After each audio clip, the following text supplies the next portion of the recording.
Greetings, everyone.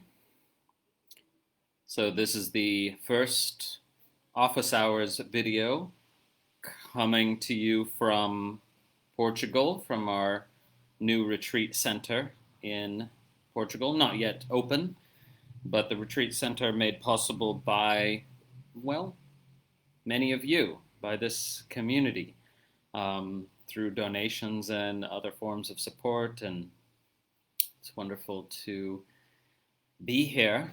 And yeah, I'll be stationed here for the foreseeable future, um, probably to the end of this pandemic. It only barely deserves the name pandemic, some would argue, but it does. It's sufficient to forestall excess travel. So yeah, so who knows how long that is? Maybe be here for a year before sort of travel resumes. Usually I travel 4 months out of the year, something like that, to different parts. But for the time being, staying put here. Apart from very minor trips, I think in 90 days I have to leave and come back, and I'll probably go to London and see those of you in London, if gathering is possible. We're all just playing it by ear, obviously. And anyway, so here I am in central Portugal, Leiria district, the eastern bit of Leiria district, if anyone cares to look it up. A little bit south of the city called Coimbra. Yeah, and it's the countryside. I'll see if the camera can handle rotation here. So loads of vegetation. Of course, a retreat center has to have lots of life, lots of nature. Things are maybe slightly untidy now. Perhaps you can see Bindu the cat. He's basically always around this area. While the other two go off on adventures. Perhaps the plant background is a little weird. Perhaps I look a bit like Plant Man.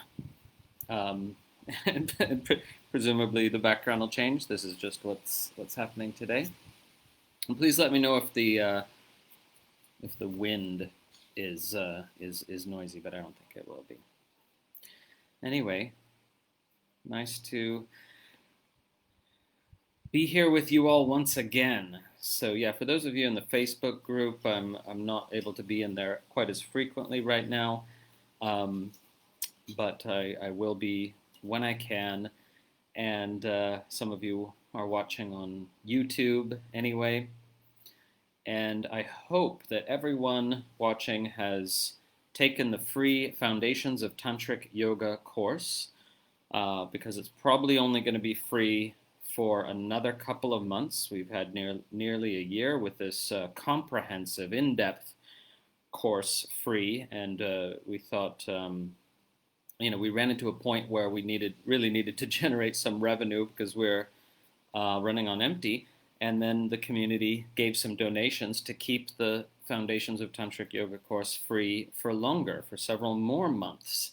So you guys are amazing. Of course, it's the most amazing community ever that I've even heard of, let alone been a part of.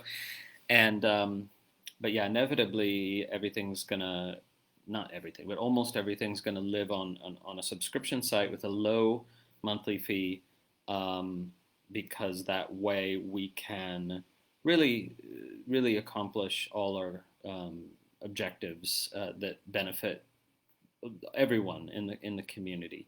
Of course, there'll still be free offerings. I'm not saying otherwise. But the Foundations course is very substantial. It's very unusual that a course is offered that's that substantial for free. Certainly in this industry, it's sort of unheard of. And many of you have expressed a lot of gratitude for that.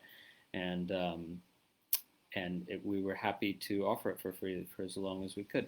So we're launching our online learning portal almost definitely in September. And of course, it won't be perfect at first.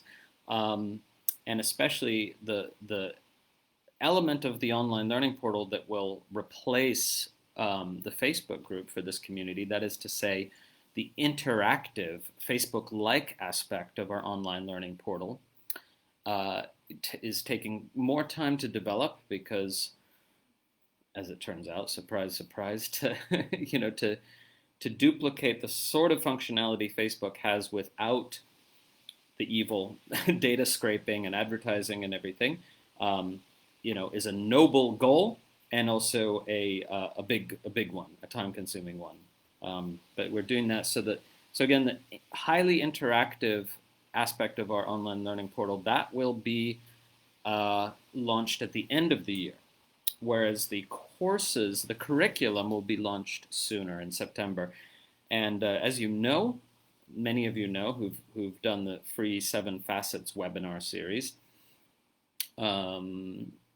there's going to be 7 facets or 7 tracks to our online curriculum. Ultimately, there'll be multiple faculty members as well, not just me. Right now it's me and Kavita is part of the faculty, but because of COVID is not able to participate much yet.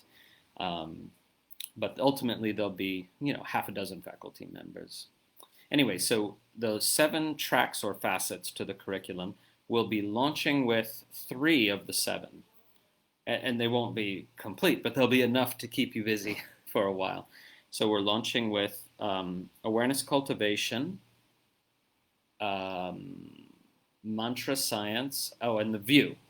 It's actually the other order. The view, awareness cultivation, and mantra science is what we're launching with.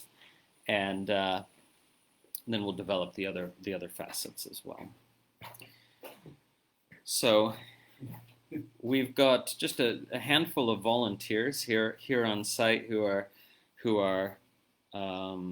creating our food garden. We've got David, our landscape architect. I'll call him that. He does other things as well.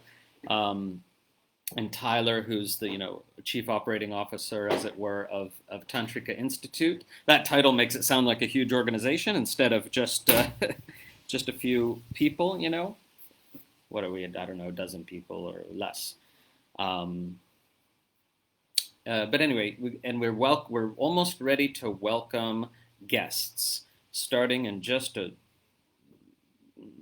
10 days or something. We're ready to welcome guests for personal retreats where you can come and do a retreat and participate in group practice. But it's mostly a personal retreat, meaning it's not a group, right? It's an individual on retreat, but then we come together for group practice, whoever happens to be here. But it's not like, we're doing a 1-week retreat with a group of 20 people. No, we're not doing any of that in pandemic time. Just anyone can come at any time, and whoever happens to be here, we do a daily group practice together. More about that. We'll have more of a daily schedule. We'll have daily yoga, asana, meditation and tantric yoga, and satsang. And we won't be having a lot of people here for obvious reasons for the time being. Okay, so that you'll hear more about that. We'll do a little video on what it means to do a personal retreat at the Portugal Retreat Center. I am learning a little bit of Portuguese, little by little. Maybe in another couple years, I'll be able to speak it. I don't have loads of extra time, but I am learning.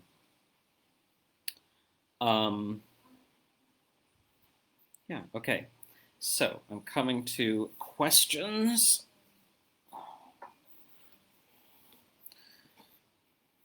Let's see here. What have we got?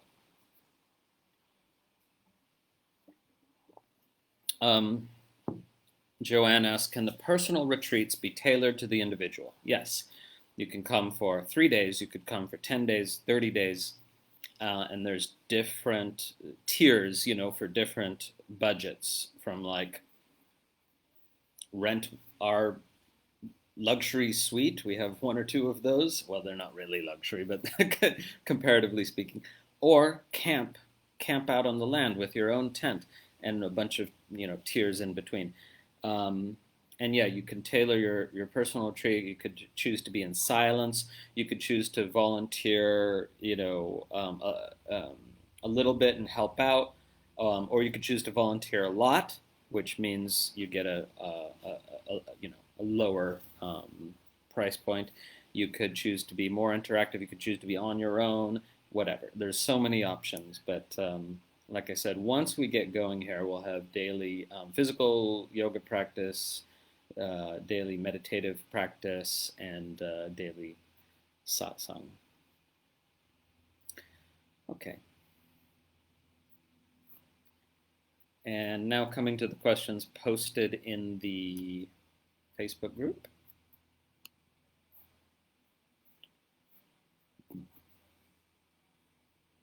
Maureen says, how does a non-dualist practice gratitude? I am filled with gratitude, but I always feel like I'm grateful to God or some outside agent. I can't thank myself. Who says?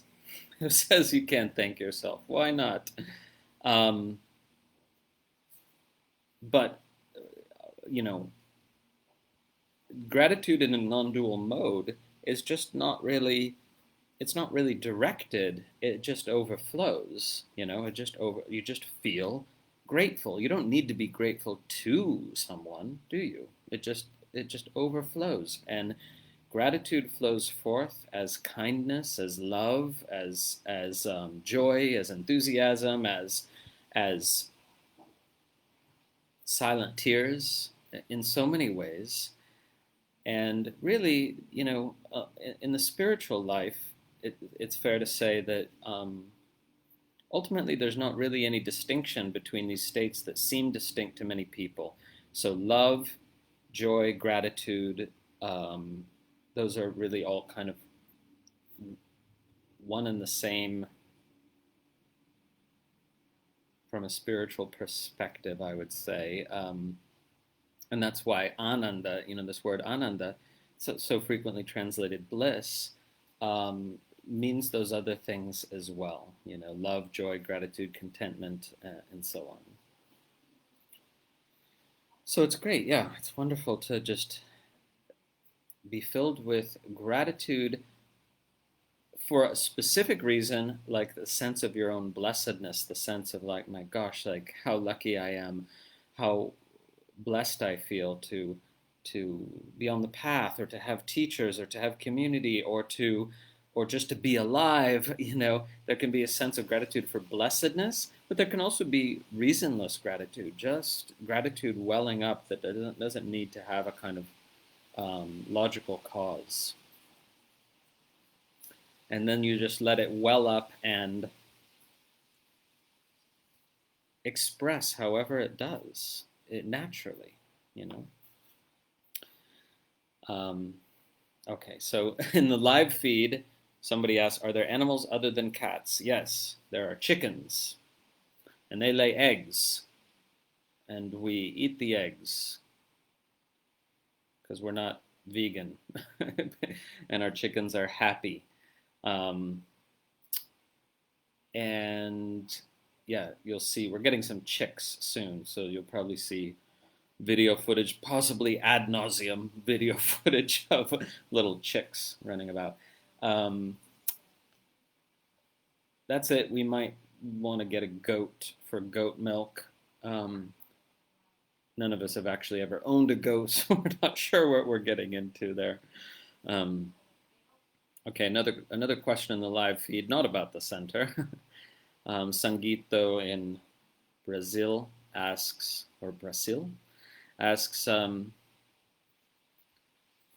is Om commonly used as a greeting within the tradition, or is it just you?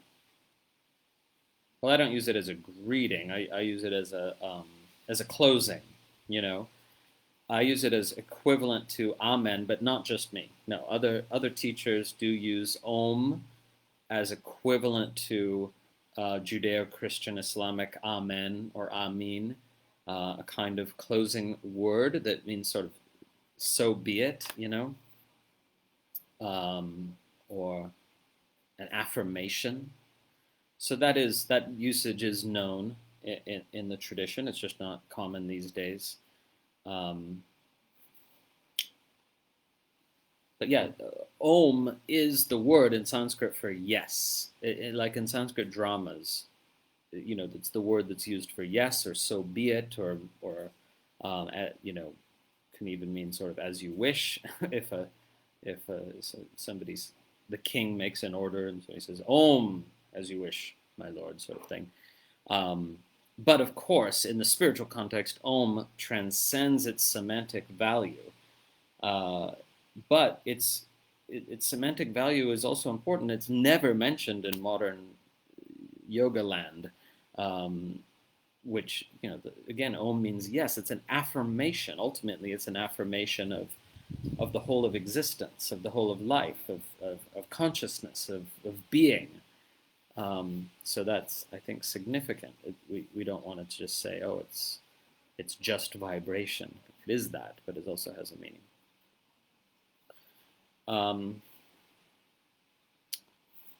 Okay, back to some live questions about the retreat center. Rebecca asks if we have Wi-Fi. Yes, but only in kind of a certain area and not necessarily available to everyone. We do, if people come on retreat, we want them to be on retreat. We don't want people to come and be digital nomads here, unless we're inviting them to do some specific, volunteer work on site, and they do need to be online. But in general, we prefer if people, to come and fully be here for that length of time. Now, if somebody wants to come for a longer time, that might be a different situation.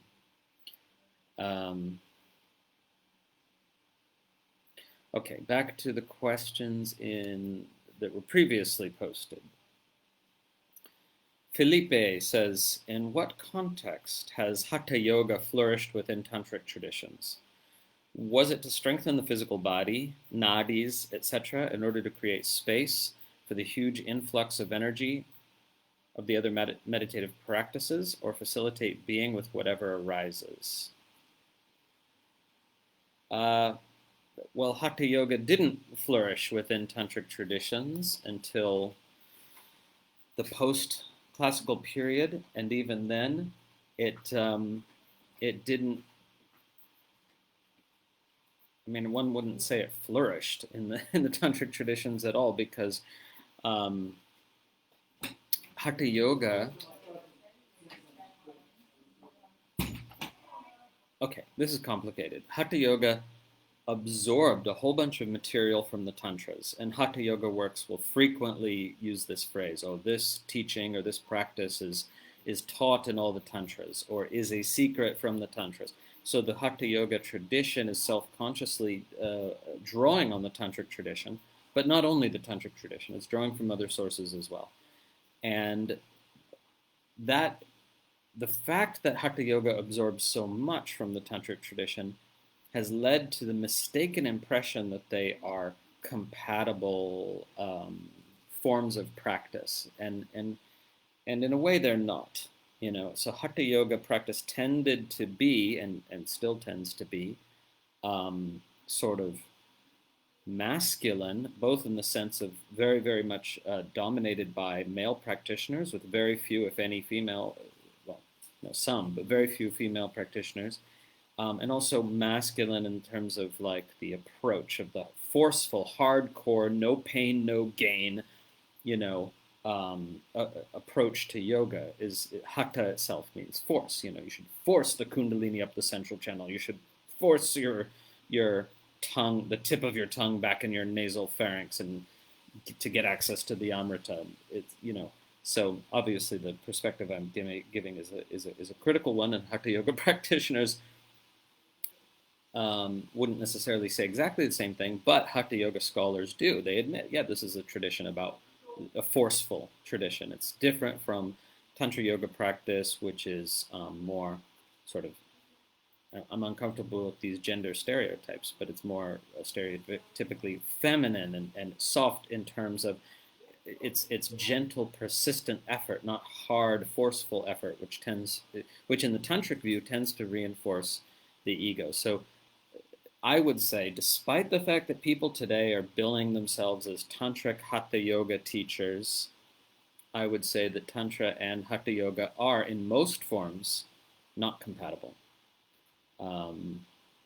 Despite, again, hatha yoga absorbing so much from the tantric tradition. They are different traditions, though. They're different forms of practice. And hatha yoga includes much that is not tantric, but is confused with tantra. The sexual practices of hatha yoga are not tantric. Vajroli mudra, and trying to sublimate the seminal energy up to the brain, and that's thought to be tantric, and it's not. It comes from Hatha yoga, and it comes from Taoism as well, in terms of where it comes from into the modern world of spiritual practice.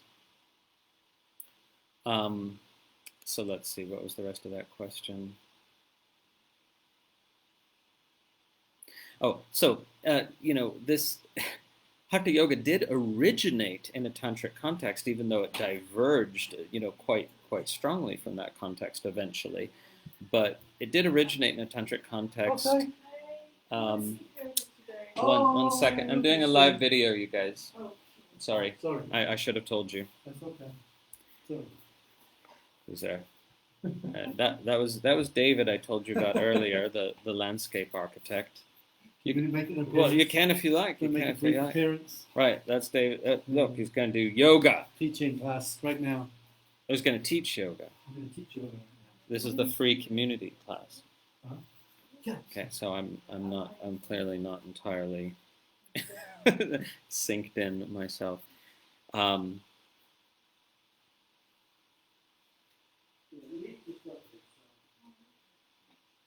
Spontaneity. Where was I?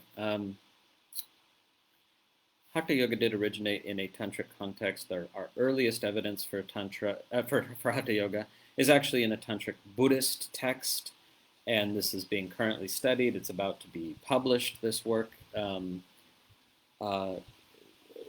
it's a bigger topic than I can get into now.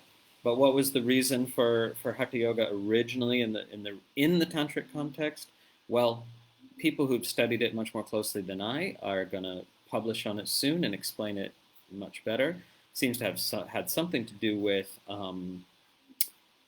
how in practices to help the tantric yogi equalize, the prana and apana, and achieve a type of subtle kumbhaka that allowed for the merging of the energy of the prana of the prana shakti in general into the central channel, which remained a motif of hatha yoga later on.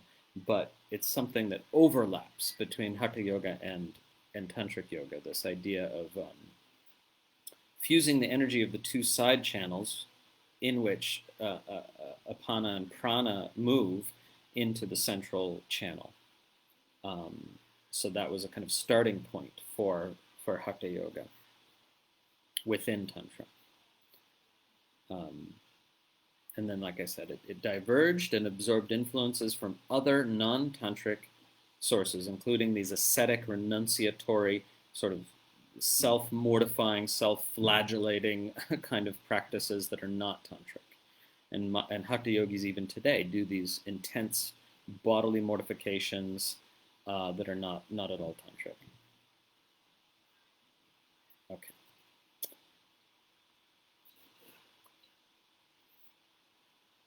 Despite having got a new battery for this laptop, I might run out of battery. Just warning you.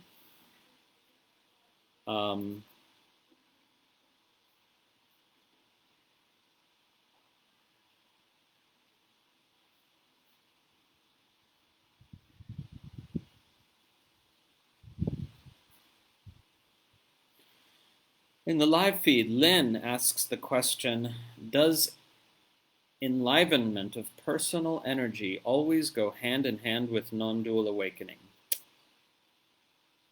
That is a good question to which I don't have an answer. I don't know if it always goes hand in hand. It certainly frequently goes hand in hand. It's certainly very common that a non-dual awakening, especially if it's sort of rapid, it kind of results in a massive amplification of the energy system that might even be sort of overwhelming for a while. This is very common, and even yeah. But I can't say always. I don't know. Maybe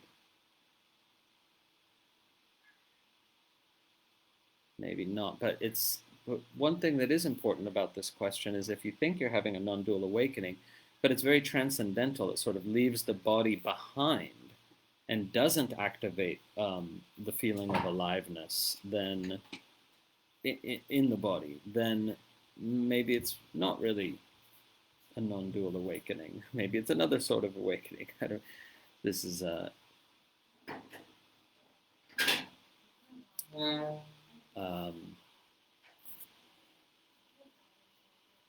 yeah, I guess that's all I can say about it right now.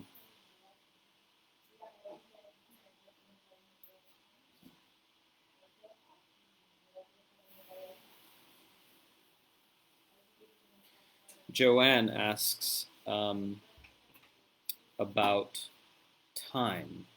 This is in the live feed, and how Kali dispels time. Well, she doesn't really dispel time. She devours time in the Tantric tradition.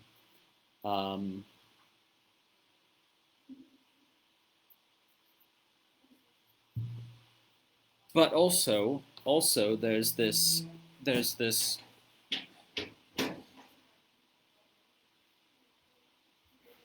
how do I put it? Okay, Kali is very important as a paradigm, as a teaching, as a concept, as an experience, and as a deity in the radical non-dual tantric tradition, the so-called left-handed path, which refers not just to transgressive practice, but also to radically non-dual teachings. But the importance of transcending time is not limited to the branches of the tradition that revere Kali, because this is also stressed in the Shaiva Siddhanta, the right-handed part of the tradition, that doesn't include any worship of the goddess per se, and certainly not Kali. So in the right-handed branch of the tradition, we have this term Kalottara, the transcendence of time, as a key kind of element in the spiritual life or in spiritual experience. It's if you haven't had the experience of truly transcending time, of exiting linear time, one might say, then you're not considered very advanced as a spiritual practitioner, or that something crucial in the process has not yet occurred. Another way to put it. So this is a huge topic within the tantras, within the scriptures of the tradition, that I could not really get into in office hours, right? Which is about trying to answer as many questions as possible. But yeah, just signaling it's a very important topic, and perhaps we can explore it in more depth another time. Nora says, how do you stay intimate with everything while not identifying with it?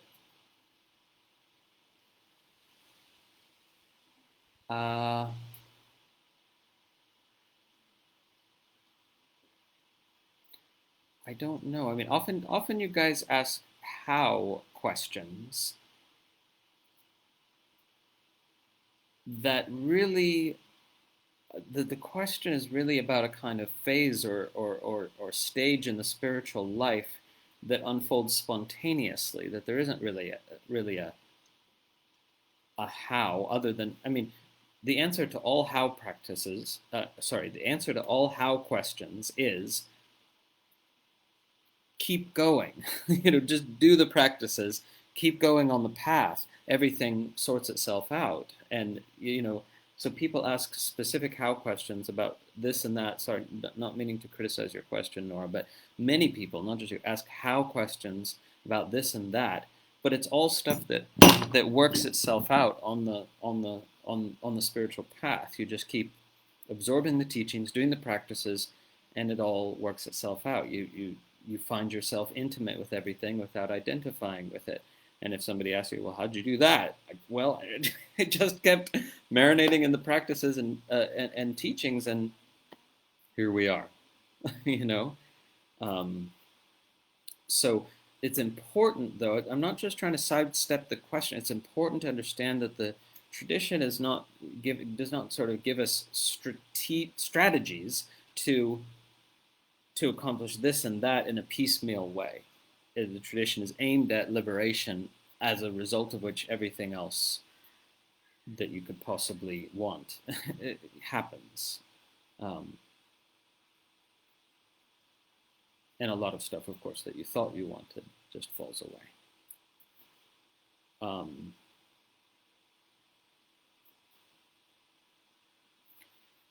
Shiva says, you can't actually be intimate with anything while being identified with it. Well, that's a very good point. I wish I'd made that, but no, it's perfect that Shiva made it. It's true. You can't be fully, I would say, you can't be fully intimate with anything or anyone while being identified with it. Meaning, if there's this ownership, the sense of ownership with regard to a thought, a feeling, a mood, a pet, a partner, an experience, that sense of ownership actually inhibits full intimacy. And you can only, you'll see that for yourself when that sense of ownership falls away. It's absolutely indubitable what Shiva just said there, but it's also not something that you can sort of logically understand or have proven to you. You need to see it for yourself.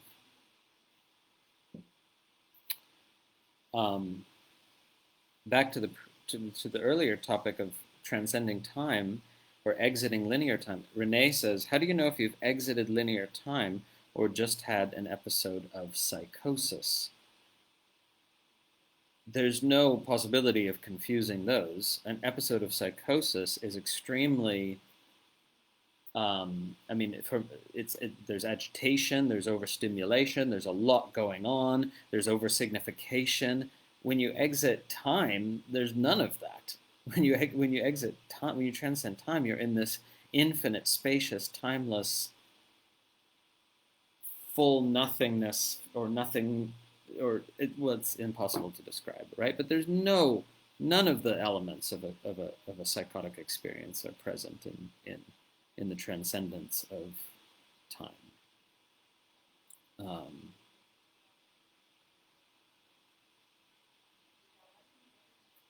Yeah.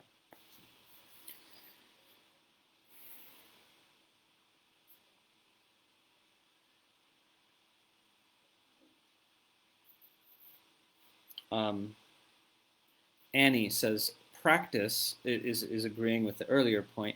Practice, if strategic, surely is ego bargaining. Yeah, I think it's fair to say that. Isn't there room for what some might call grace and humility? There better be room. No, it's not, spiritual life can't really work without room for that. You don't necessarily need those names or those words for it, but yeah, absolutely. Okay.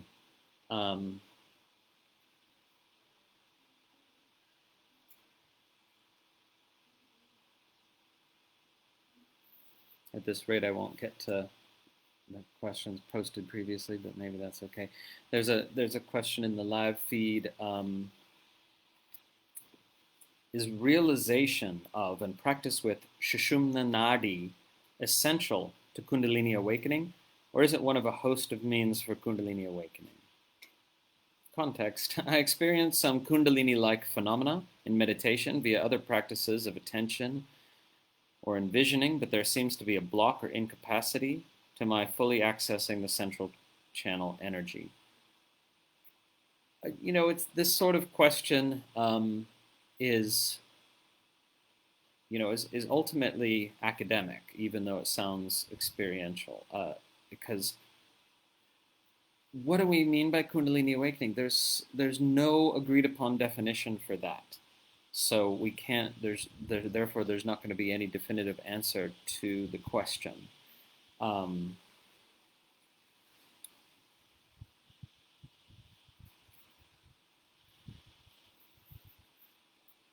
But I mean, as most people's definition of Kundalini awakening or Kundalini experience includes the central channel in some way, but many of those definitions don't particularly overlap with any of the ancient tantric definitions of Kundalini.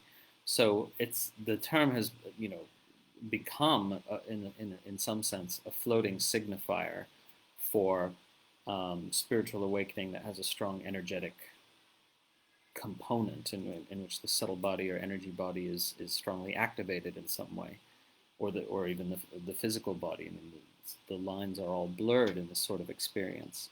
But yeah, when people make authoritative pronouncements about Kundalini,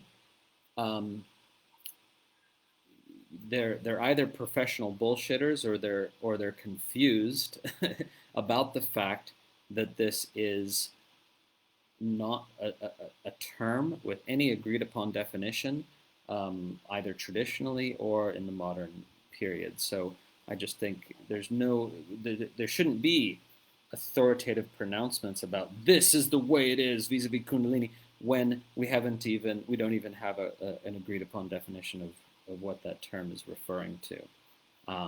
So having said that, within any given lineage, it can be very specific. It can have a specific definition in that lineage, which is legitimate for that lineage. It's just not necessarily, a governing definition or even a legitimate one for another lineage.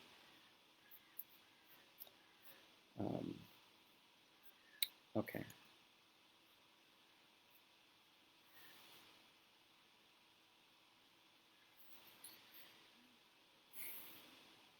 I don't want to be eyeing the power situation here, so I don't want to.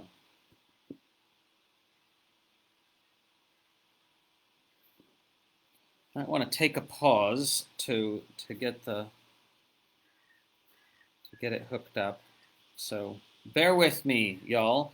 You could if you can see each other's comments, you could talk amongst yourselves while I sort this out. I went and got a new battery, and it's apparently maybe it's the heat because it has been overheating. Anyway.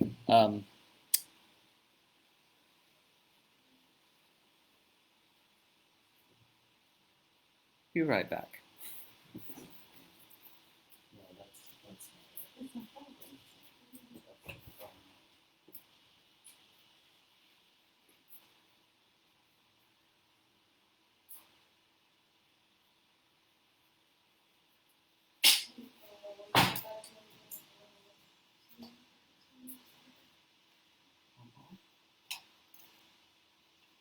So, why don't you grab this end of the table?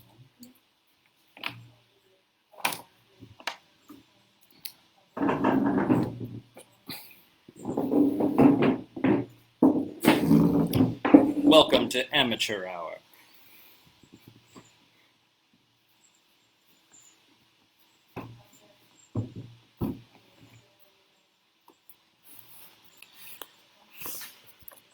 Still settling in here, of course. Once we get things sorted properly, we'll have a more quote-unquote professional setup for office hours.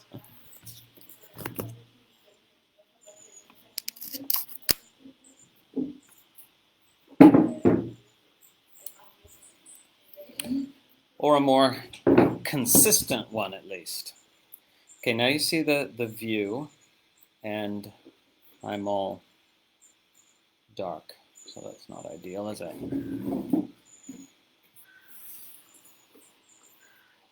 Ah, that's better.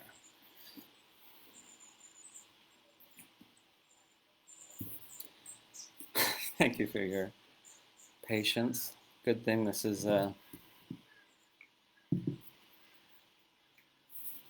this community has a great family feel, and everyone's wonderfully understanding.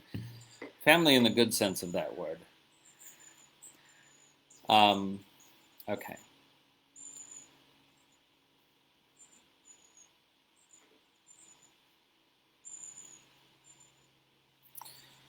Bill Ezekiel asks a question about dealing with karma. Karma, right? But properly pronounced as karma.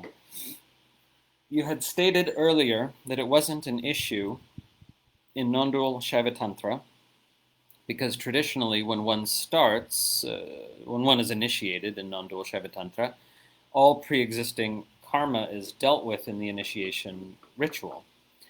So, is there a way for us to address? Oh, sorry. But in your group or in this community, very few of us have been through that process. So, is there a way for us to address this challenge? Yeah, I mean through the awakening process, right? Karma ceases to be a problem or an issue when you cease to be the person to whom those karmas apply. If you wake up out of your sort of karmically conditioned identity, then the apparent burden of karma evaporates.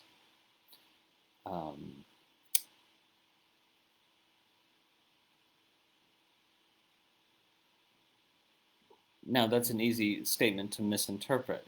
People misinterpret that to mean, oh, so nothing bad will ever happen to you. Well, yes and no. Once awakening is stabilized, nothing bad will ever happen to you, precisely because you'll never regard anything that happens to you as bad. But will things still happen to you that other people would say, "Oh gosh, rough. That's rough. Bad luck." Yeah, very possibly. Um, but one wouldn't regard it as kind of karmic necessarily, but just part of the the the the flux, the universal flux of energy doing its thing. So from awakened point of view, karma is not even it's not even really the particularly relevant concept. You don't need this teaching in order to kind of take responsibility for your actions, right? And it's not your experience from the awakened paradigm. You're not experiencing cause and effect, let alone karma, right? Everything arises spontaneously with spontaneous immediacy, and cause and effect is seen to be a mental construct. So karma ceases to be relevant. But there's not much point in talking about that because it's not really comprehensible to most people. And as soon as it is comprehensible, then the issue is is not no longer an issue. Um,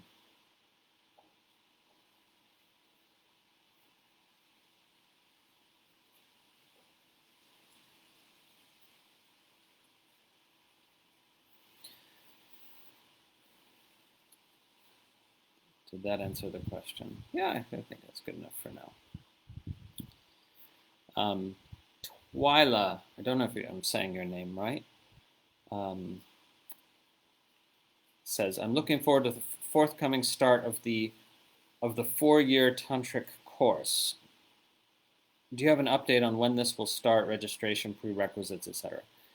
Well, yeah, first of all, we're not calling it that anymore because people got confused that, the fact that the curriculum can last up to 4 years doesn't mean that it needs to for any given person. In other words, you can be engaged in the curriculum for 1 month, for 2 months, for 1 year, for 4 years, whatever you like, anything up to 4 years. Okay, so but the curriculum can be meaningful and nourishing and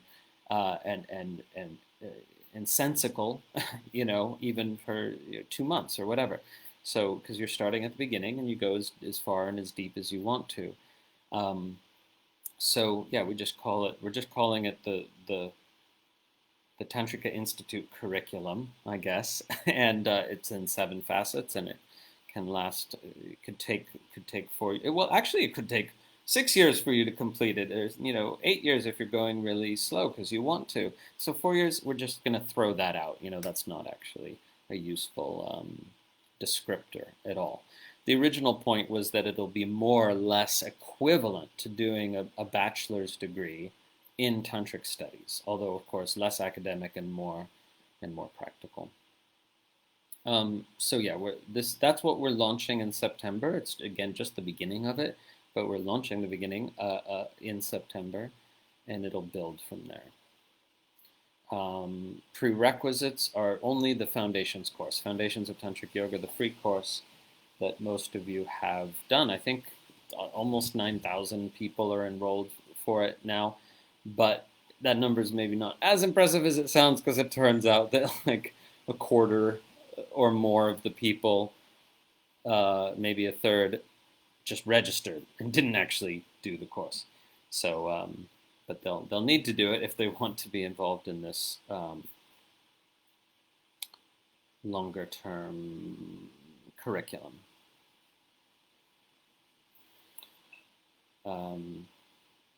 Okay. Well, this shot's working out okay.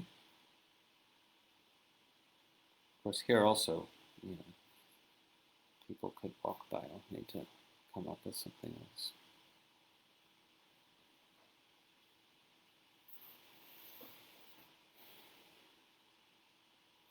Mohan in the live feed asks, I wanted to ask you about Advaita Vedanta and Tantric Shaivism. What are the similarities and critical differences? I've been a Tantric practitioner, but have also found Advaita Vedanta very helpful. And similarities with your teachings and those of Muji. That's exactly the point. Whose Vedanta are you talking about, right? Some people's version of Advaita Vedanta is very tantric, and I think Muji is probably a good example of that. I haven't actually looked at his teachings in any depth, but my impression is that it's a tantricized form of Vedanta for sure, which is not just a feature of it's not idiosyncratic to him. In fact, tantricized Vedanta is very common in South India, in Tamil Nadu and Karnataka and Kerala and so on. And then other Vedanta teachers are not influenced by Tantra. Other lineages are not. So it's a very difficult question to answer. We could only really kind of make valid comparisons between specific literatures or texts or lineages or teachers. Okay. Back to the questions posted beforehand.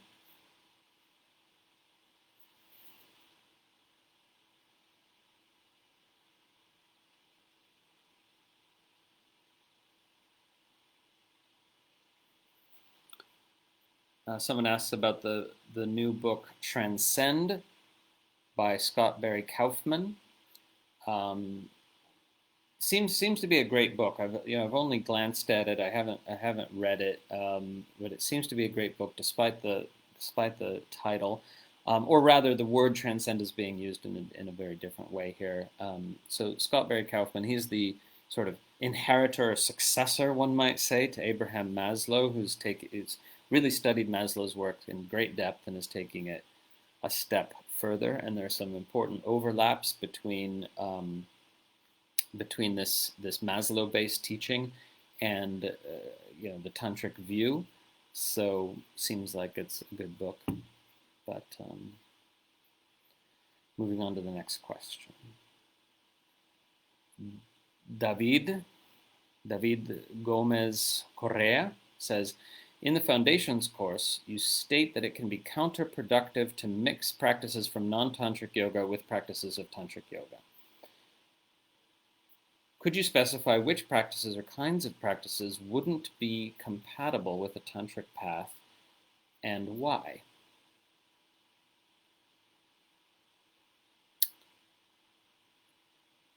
Well, I can only answer this question in a general sense. You know, of course, there's countless hundreds or thousands of spiritual practices that would would have to be kind of cataloged, you know, to answer this question. And I'm not really sure that anyone could answer it in that highly specific sort of a way. But in a general way, we can talk about why this is important, because um, traditions evolved over time to be internally coherent, meaning to say all legitimate spiritual traditions, whether they use this language or not, establish an alignment of view, practice, and fruit.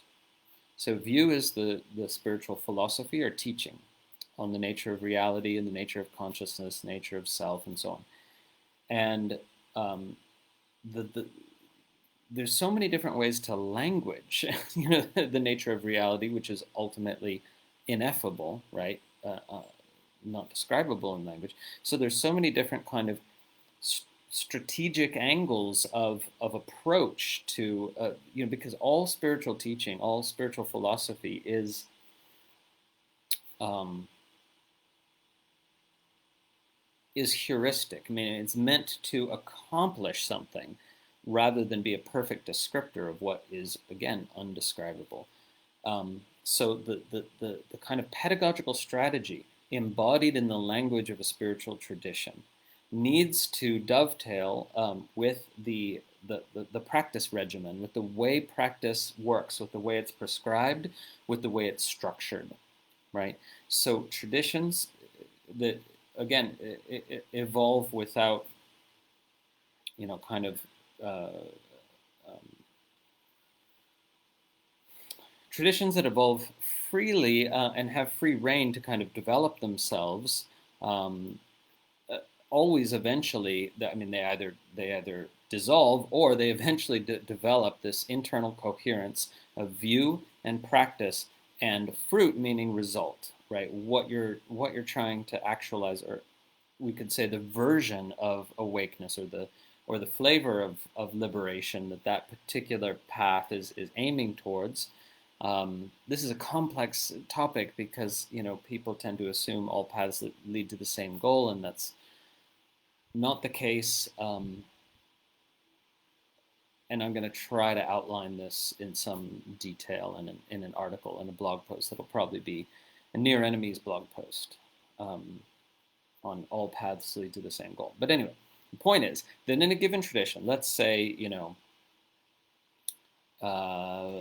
post-classical Taoism, or Tantric Shaivism, or, you know, Tibetan Tantric Buddhism, or you know,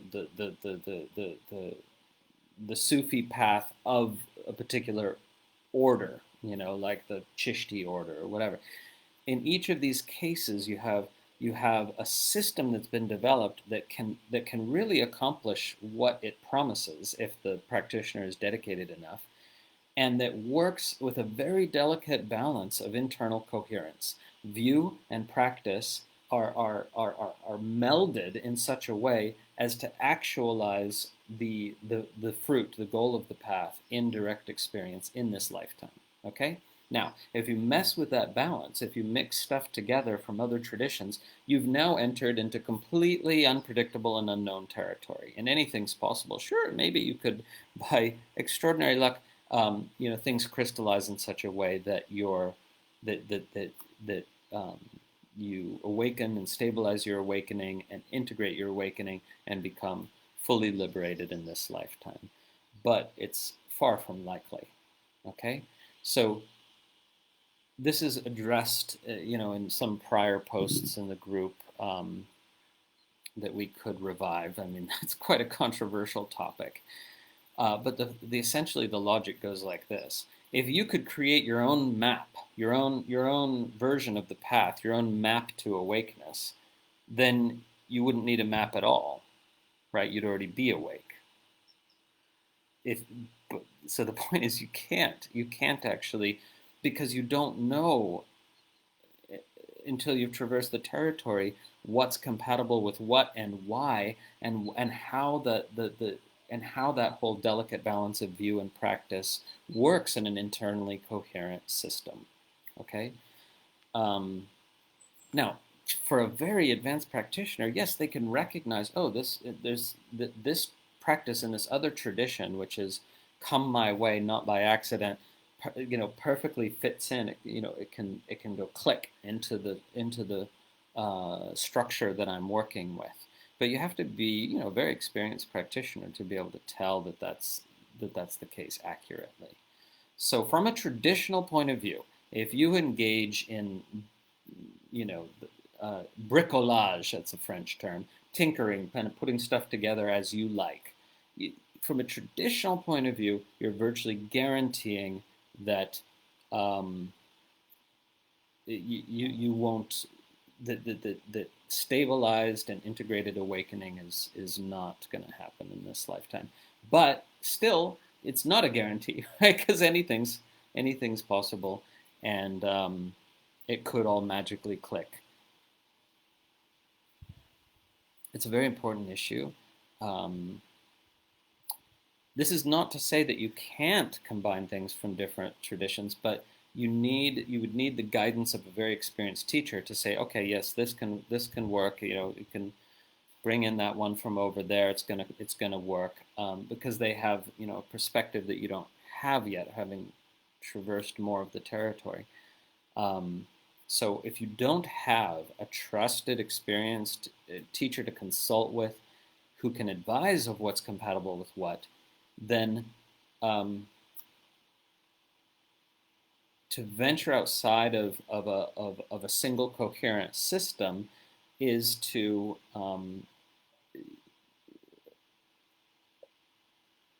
is in a sense to say, oh, I don't really mind whether or not I actualize the goal in this lifetime. This is just a fun hobby. I like combining stuff in this way.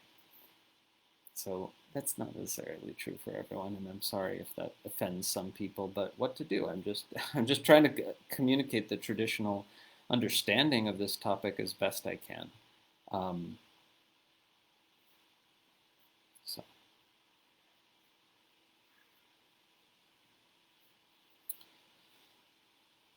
David goes on to ask, I've heard from some teachers things like, the only source of all your problems is that you don't have enough energy.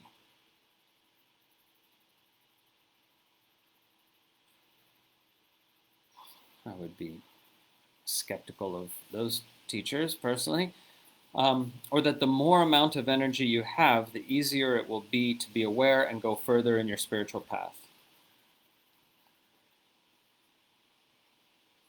No, if that was true, then nobody could attain, not attain's the wrong word, nobody could awaken and stabilize their awakening in the later years of life when the body is frail, and yet people do. I mean, it is said in the tradition, you're running a big risk if you say, oh, I'll leave it till later, I'll do it when I'm retired, because yes, for some people, a body that's quite tamasic, for example, it can be harder to to actualize the realizations of the path. But it's certainly possible. It's not like awakening is dependent on the amount of prana shakti available to you, or physical or subtle forms of energy.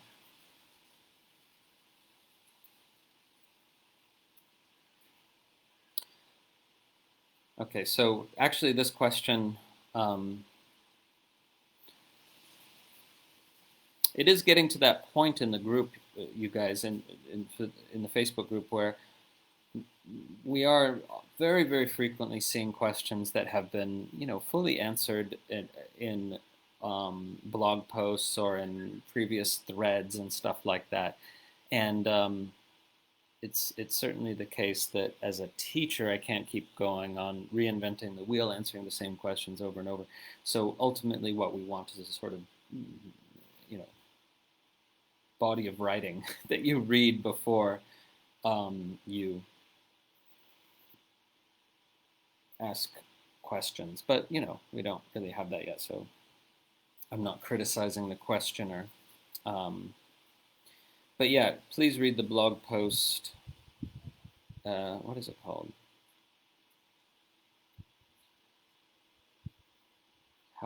Why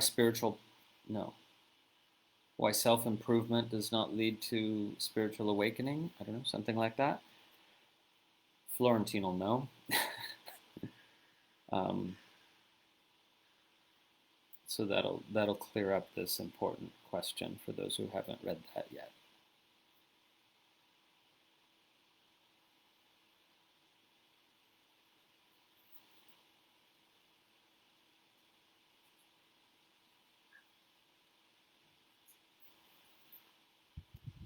Okay, back to the live feed.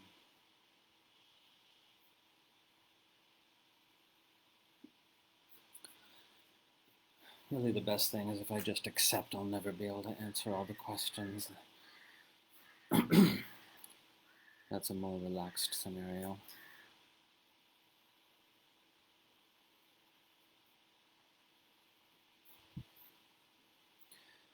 Abraham asks, should I try to hold Mula Bandha for a long time?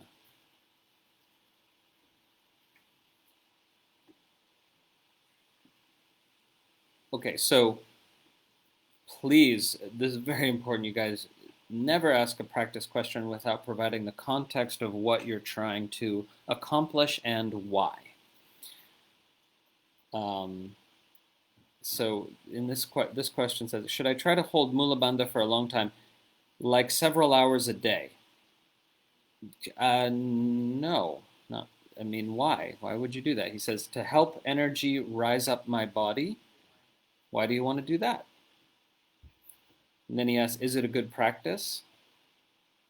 In what context? With what goal in mind? In what system? In relation to what other practices? For what constitution? Right? So, I'm sorry to sound harsh, but these questions are not answerable in a general sense, right? You need basically ask your teacher who knows your context. If you have there's not general answers to these sorts of questions.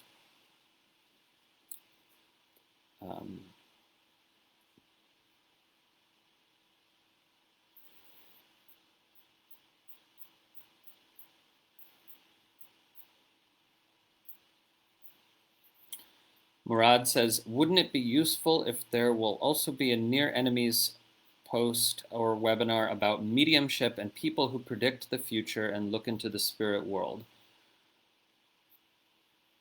Well, there won't be a near enemies post on that because I don't consider it a near enemy at all. Basically, people can't predict the future, and you should not trust anyone who claims they can. That's the short answer. Occasionally, yeah, some people have precognitive visions, but you don't actually know it's an accurate precognitive vision until the thing happens. Then you look back, there it was. That was a precognitive vision. I saw what was going to happen, and it happened. But you don't know that it was a precognitive vision until the event comes to pass.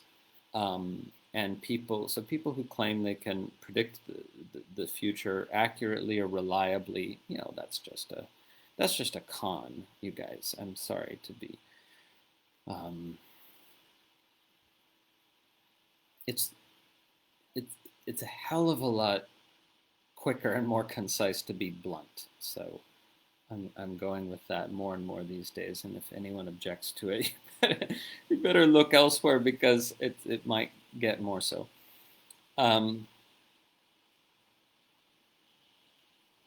So Murad says there's many fakes out there. Yeah, well, all the people who say they can accurately or consistently or reliably predict anything about the future are fakes. I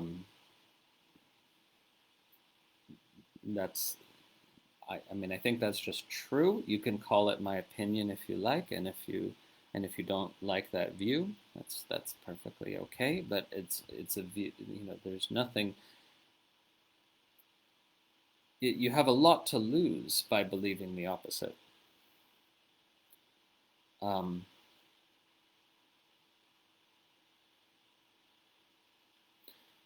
Pollyanna says, is it okay to use mantras from specific deities to connect with their energy without it being given by a teacher?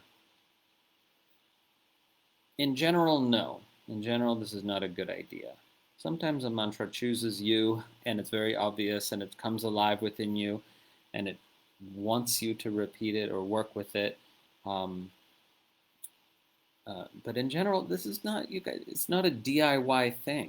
Awakening can unfold spontaneously for somebody, you know, all the way to its conclusion, but that's incredibly rare.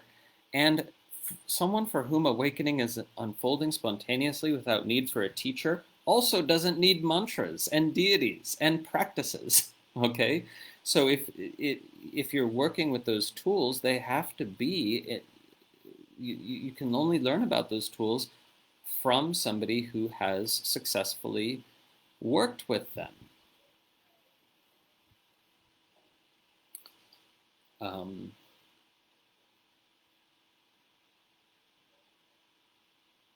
That's the short answer to that question. And I'll stop there because it could become a whole rant. Murad follows up with, what about those mediums who claim to be able to talk with spirits? Well, since, spirits, meaning non-corporeal beings, don't generally talk using language, so I wouldn't trust mediums who claim to be quoting them either. But any statement one makes about that realm of things is always going to have exceptions. I'm not claiming to make some absolute statement there.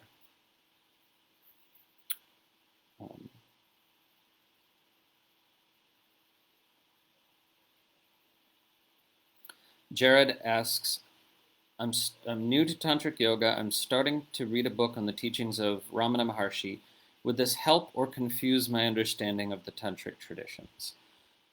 For the most part, it's quite compatible. Ramana was not a Tantrika, but it just so happens to be, his teaching happens to be almost entirely compatible.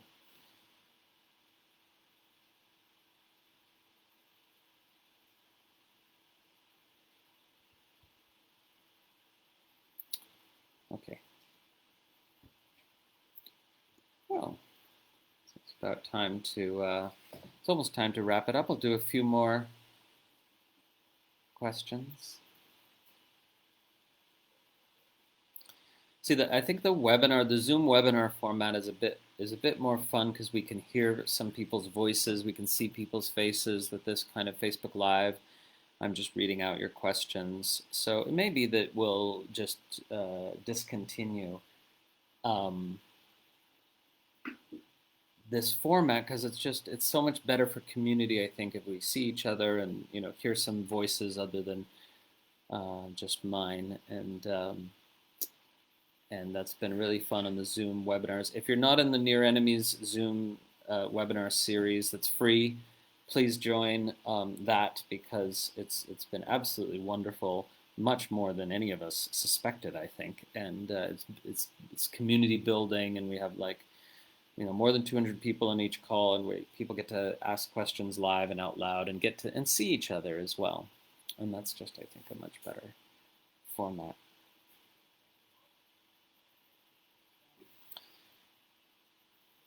So we have this new cat who showed up, who's a stray that we're sort of little by little adopting.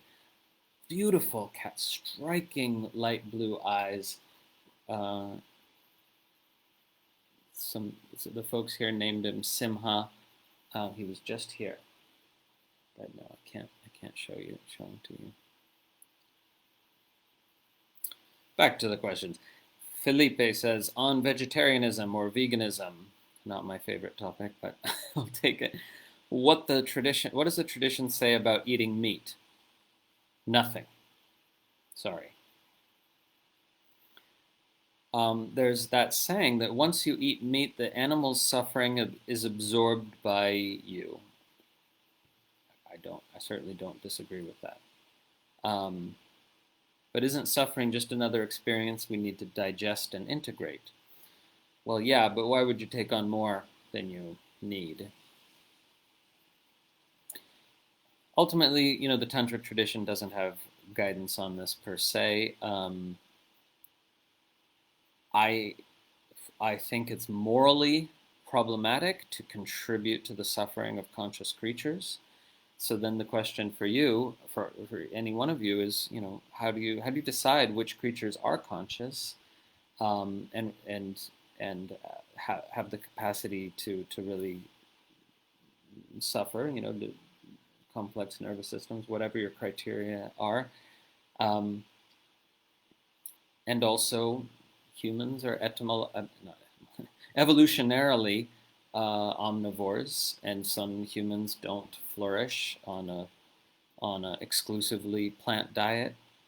Anyway, I'm not a nutritionist. I'm not the person to ask, and the tradition doesn't dictate those sort of terms towards you. The tantric tradition, right? Other, Hindu or Buddhist traditions, um, or lineages might dictate terms about that.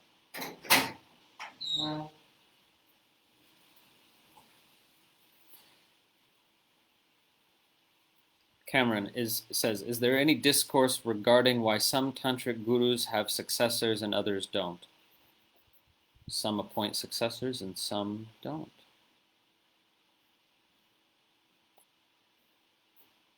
Don't know what else to say about that. But Cameron also asks, what are tantric rituals to practice as soon as you wake from sleep? Well, there's many possibilities, right? Contemplating and integrating insights from dreams, digesting emotional energy that was triggered by dreams, the practice of karanyasa that I went over in another video, installing the triad of goddesses on your hand and running your hand over your whole body. Mantra japa, awareness cultivation practices. All of this is great to do when you first wake. And what is very much not recommended from a spiritual perspective is looking at your phone. Okay, but just do anything else, do any spiritual practices for at least a few minutes, and then when you rise, it's if you're serious about spiritual practice, when you rise, you go for ablutions, right? You go to splash water on your face or take a shower or whatever, and then sit for practice. And so that's what practices you do are not so important as the fact that you do practices, and that you're not falling into this modern cultural tendency of of phone first, words first. It's not just about the technology; it is about but it's also about shoving words into your head first thing, as opposed to, again, anything else. Okay, here's the new cat. I don't know if you can see.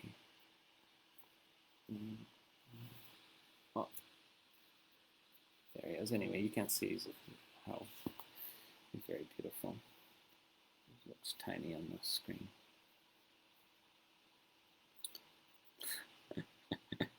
Anna says, do cats have meaning in Buddhism or Tantra? No, no, this is just, I love animals, and people have certainly gotten the idea that I'm obsessed with cats, and maybe I am a little bit, but it's part of a greater animal-loving tendency. It's not just cats. They're just lower maintenance than some other animals, like dogs or alligators. But no, it's not that they have a special meaning. Yeah, no.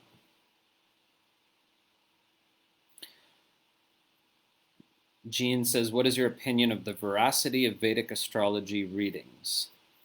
Another example of a question that has no general answer. Who's doing the reading? Who's getting the reading? I think probably one of the most important things for this whole community, you guys, if we could realize, if everyone could realize how many questions can only be answered with another question: for whom and when?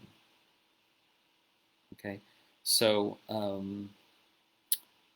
Vedic astrology in the hands of one person could be Jyotish could be a useful tool, and could be dangerous, deluded, misleading in the hands of another person.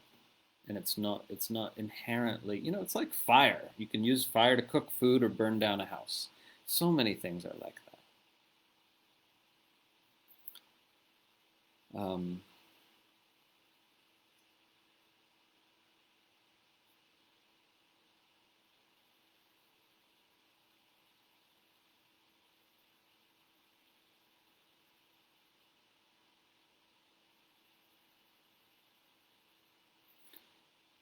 Just responding to Amber's comment in the live feed. I'm not going to comment on it other than to say your rolling eyes emoji is correct. That person is wrong. That person you're alluding to. And for those watching the video and now wondering what the question is, I don't want to get into it. I'm sorry, but just responding to Amber there. But we can.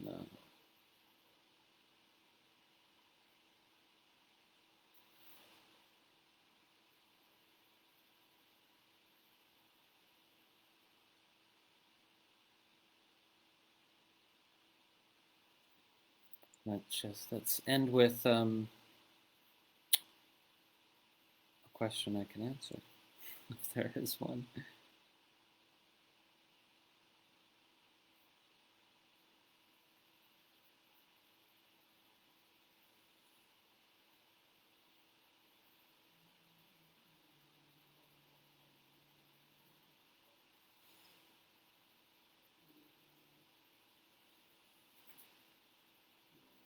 Some people say they like this new timing for office hours. Great.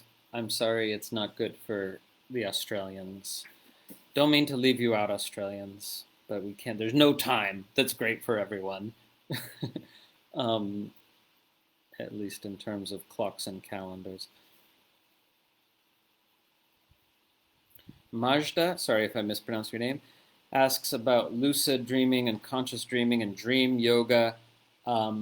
I just want to recommend Andrew Holosek's work. Is it Holacek or Holosek? I can never remember, despite the fact he's a friend of mine. He just interviewed me for his podcast. It was a great interview, 2 hours long. It was a lot of fun. Like literally hours before I left Boulder, and his work on dream yoga and lucid dreaming is some of the best. And I'm sure there's other people with great work, but I know him and I know his work is good. He has 3 books out. Please check them out. And he's going to be on our TI faculty at some point. Lastly, Wendy asks, could you speak about trauma and classical tantra? For example, can you be in a state of non-duality if there is still much trauma in the body-mind? Well, another question that's very difficult to answer, because the answer is yes, but you can be in a state of non-duality regardless of anything else in the universe, let alone whether there's trauma in the body-mind. And for whatever mysterious reason, it does tend to be the case that those with more than a bit of unresolved trauma in the body-mind tend not to abide in non-dual awareness or awakeness, and that seems to suggest that some resolution of some of that trauma. We don't need to call it trauma necessarily. That's the term du jour. Is a good idea, but we can't say that it's required because there are exceptions to that apparent rule. But yeah, it does seem that resolving uh, unresolved experiences, again, we need not call them trauma unless that's helpful, but resolving unresolved experiences seems to facilitate abiding in non-dual awareness and you know other aspects of the liberated state for many people. But the problem is when people then kind of misconceive or imagine that you have to sort of finish your therapy before you can be truly free. And there is no end. There's no end to therapy, you know? So that if you imagine that, then you're postponing your spiritual liberation indefinitely, you know? But at the same time, sometimes certain unresolved experiences call for resolution. And for some people, some of those unresolved experiences need to be resolved and digested in order to then release their former identity and and abide in awakeness, which by definition is free of identification.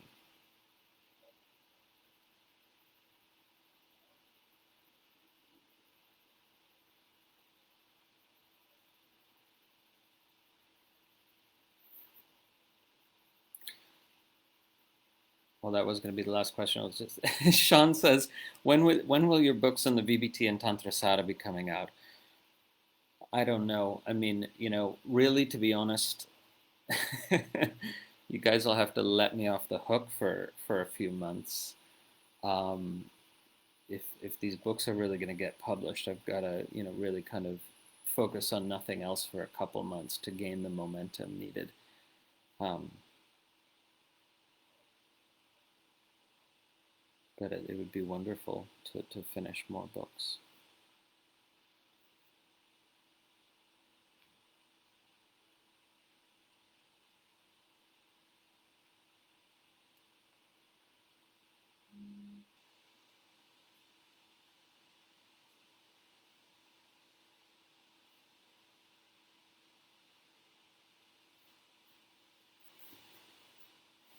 So maybe let's conclude with an informal practice or contemplative moment of just being with what you're aware of without really thinking about it,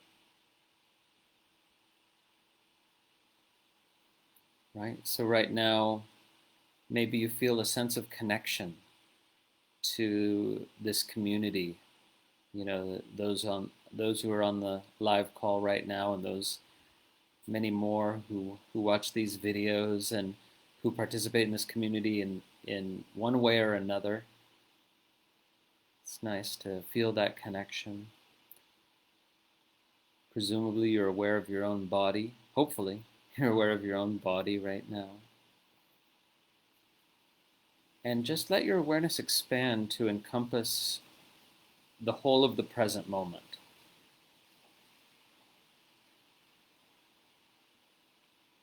The whole of the present moment. You don't need to identify the features of the present moment with the mind. Just let awareness expand, be present with the whole of your experience right now.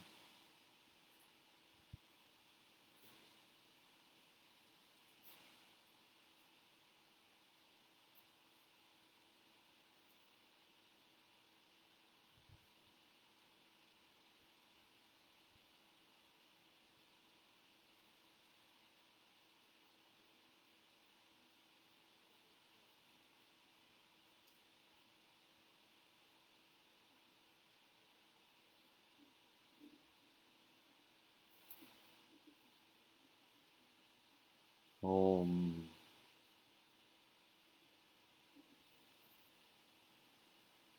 And please continue with that meditative contemplation even as the video ends. For just a few minutes, maybe.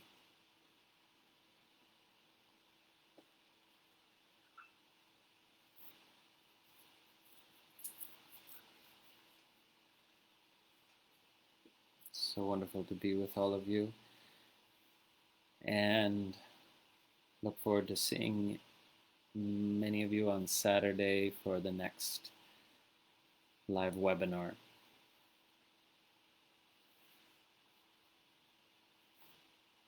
Take care.